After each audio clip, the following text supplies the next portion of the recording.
Hi everybody, Dr. Mike here. We're going to take a look at the parts of the heart. So some of the anatomy associated with the heart.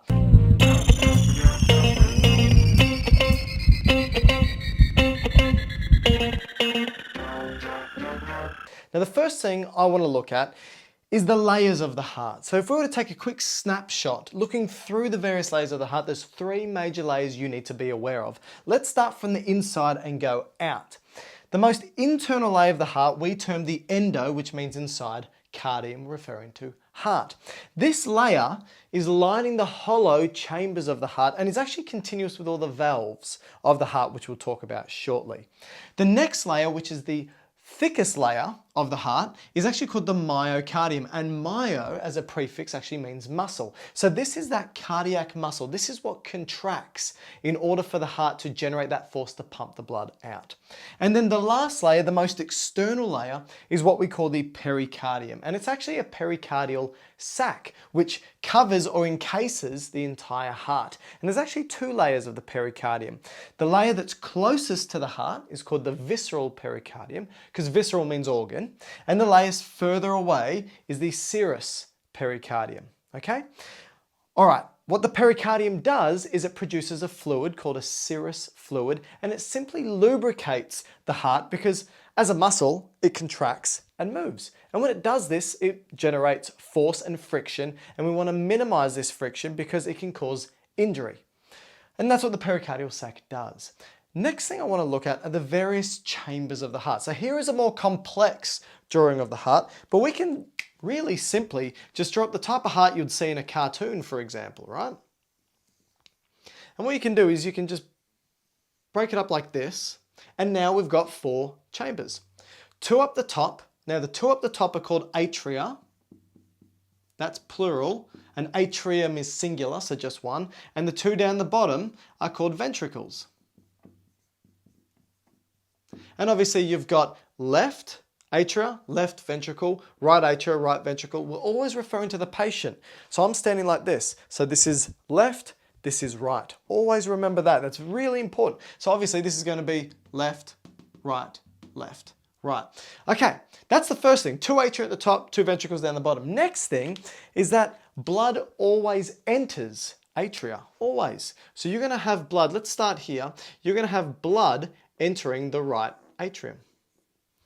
And blood will always flow from atria to ventricles. Now it needs to go through a space, right? It can't just move through a wall. So there's a space here, and this space needs to have little flaps that open up and close, open up and close. And that's what we call a valve, because valves are one way, and there has to be one way. We don't want this blood going up and regurgitating back. Now on the right hand side of the heart, which we're looking at here, right, left, this has three valves, and it's called the tricuspid. Tri meaning three, cuspid referring to the fact it looks like little cusps, right? Okay, that blood then goes into the right ventricle, and the right ventricle is going to pump the blood out. So blood always leaves ventricles. Now that's the right hand side. Let's have a look at the left hand side. Blood's going to enter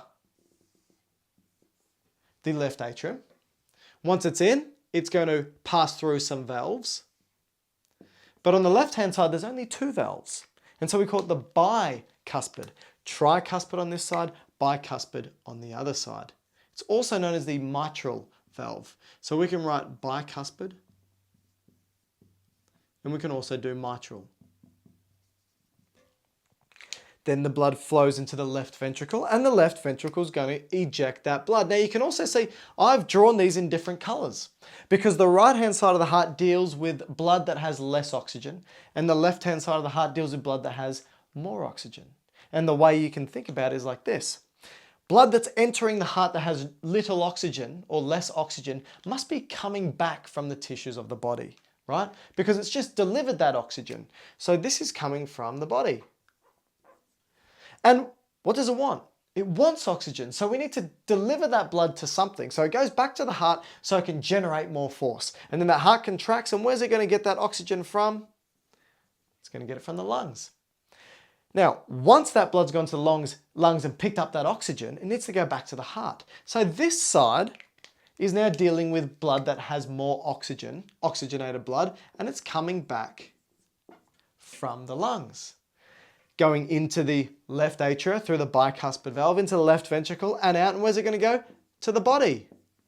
Deliver that oxygen, and it's back again. And so this is a nice simple way to begin your journey of blood flow through the heart and the various anatomical features. We can translate that to a more complex picture of the heart. And what you can see again is right atrium, right ventricle, left atrium, left ventricle. The blood comes back from the body, not through one area, but two, what we call the vena cava.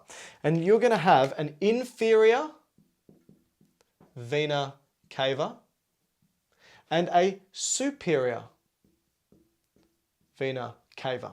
And this is blood coming in back from the body. And it goes back to the right atrium. Then it goes through that tricuspid valve, which you can see here, into the right ventricle. It will contract and blood will be ejected out. Now we know it's going to the lungs, right? Going to the lungs. And we've got two lungs either side of the heart. So obviously this blood vessel needs to split to go to the left and right lung. But before it does that, it needs to go through another valve. And that valve we call a semilunar valve. And it's what we call the pulmonary semilunar valve, because pulmonary is referring to lungs. Then it goes up into this trunk. So we call it the pulmonary trunk because it looks like a trunk and trunks branch. And it branches to the right and left pulmonary arteries. Important point here. Arteries always leave, right? Arteries always leave the heart and veins always return. Return to the heart. So once it's gone to the lungs, it's got that oxygen. It then needs to go back to the left-hand side. So what we've got here are veins, because they're going back to the heart, from the lungs, so they're going to be called pulmonary veins. And they're going back in, and they go to the left atrium, through the bicuspid valve, into the left ventricle, and then that left ventricle will contract and eject blood out of an artery, which we have here, called the aorta. But again, there's a semilunar valve, which is called the aortic semilunar valve, that it must move through. When it moves up through here, this is called the aortic arch, delivers it up to the head and neck, and then down to the rest of the body. And again, this is the aorta.